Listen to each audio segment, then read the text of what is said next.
Here's a tutorial on how I made my tiki torches. First, I just took a tiki torch from the hardware store. Remove the canister, you don't need that. And you'll want to come down maybe about a foot and a half where it starts, the splits start merging together. You want to use some tape or something, wrap it around there, and then you'll cut this off with a hacksaw. Or some other tool, and you'll end up with this. Next, you want to take a piece of 1/2 inch PVC and then a 1/2 inch male adapter. And we'll put the male adapter on the end of the PVC.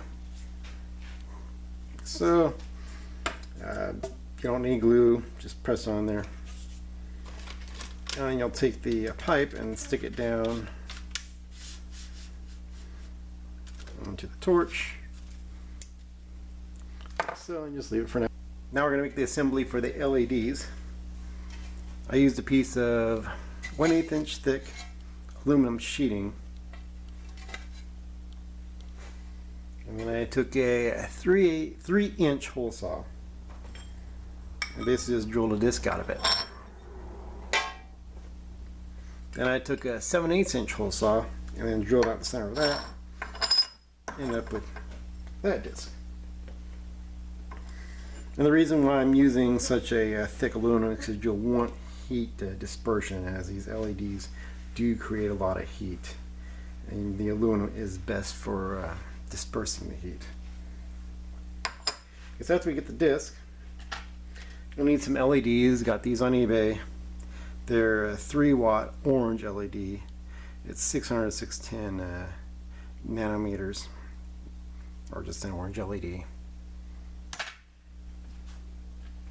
You'll end up with that. This is also what they call with PCB. Basically, it's the little board that the LED is mounted to. You'll definitely want the board. If you get it without the board, it's going to be a nightmare to hook up. Then what I did is I took a 440 tap set and tapped some holes into the aluminum. You can probably do it with just regular nuts and bolts, 440 nuts and bolts. And all the 440 stuff I ended up getting at McMaster-Carr.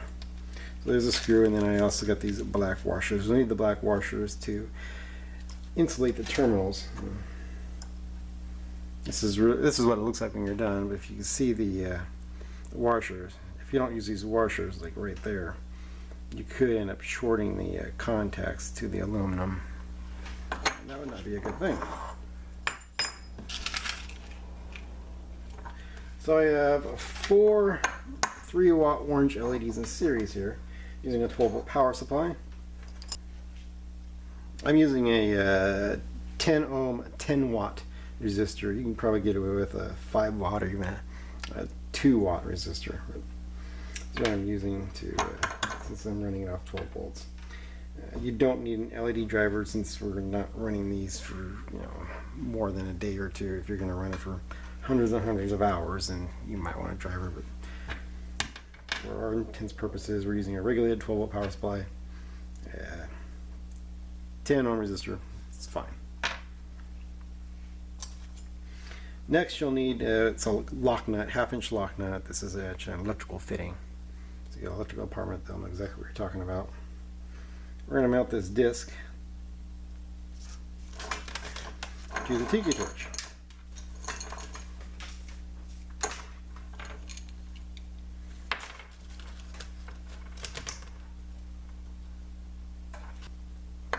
Well, that took longer than expected, plus I had the nut on backwards, so anyway, that's what you're supposed to do. Take your little nut, screw it into that,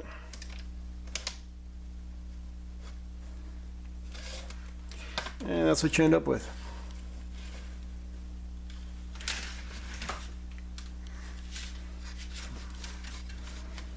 And then you just take the disc, insert it into the torch, and you want the disc just right above the bottom of the tiki torch.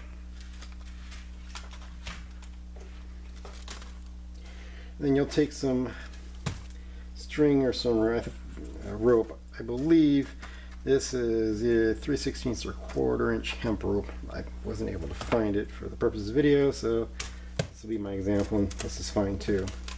You want to just take a hot glue gun, and you'll always want to take a little bit of glue, string right there, secure the rope in place with the string or with the glue, and then just start wrapping it around so you get this.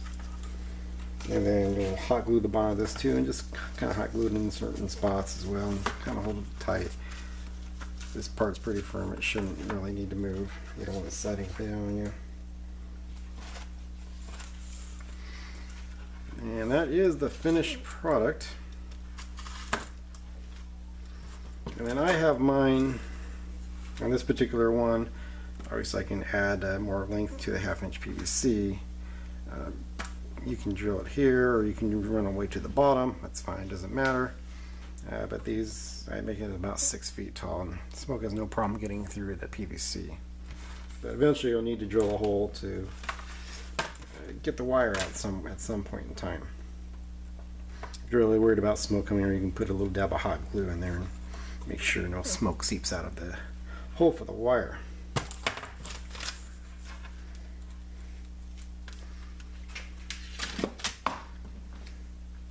Well, I originally had these. I had a 3-inch pipe system, and the smoke was going through the pipe. These were hooked up with 90s going into the 3-inch pipe, and of course it would go up into the Tiki Torch, and it worked great for about an hour or two. And all of a sudden there was no smoke coming out of my Tiki Torches. Couldn't figure what was going on. Realized after I took the assembly apart that condensation had accumulated in here, and moisture it was so full that it would not allow any more smoke to come up there. I had the fog machine on max, and it just was not going. So I'm not going to use any more 90s. I will use a 45, and I'll make sure that it drains back in the 3-inch. It would take forever for that 3-inch pipe to get filled up with smoke, where this obviously filled up real quick. Okay, here's the one just made, all lit up. You can play with it if you want. Kind of get the adjust it. Obviously, you want to do this before you hot glue the torch to the PVC. But that's what we got. You want to get yourself a decent fog machine, a continuous duty fog machine. I'll just use this bad boy for this one. And see what we got.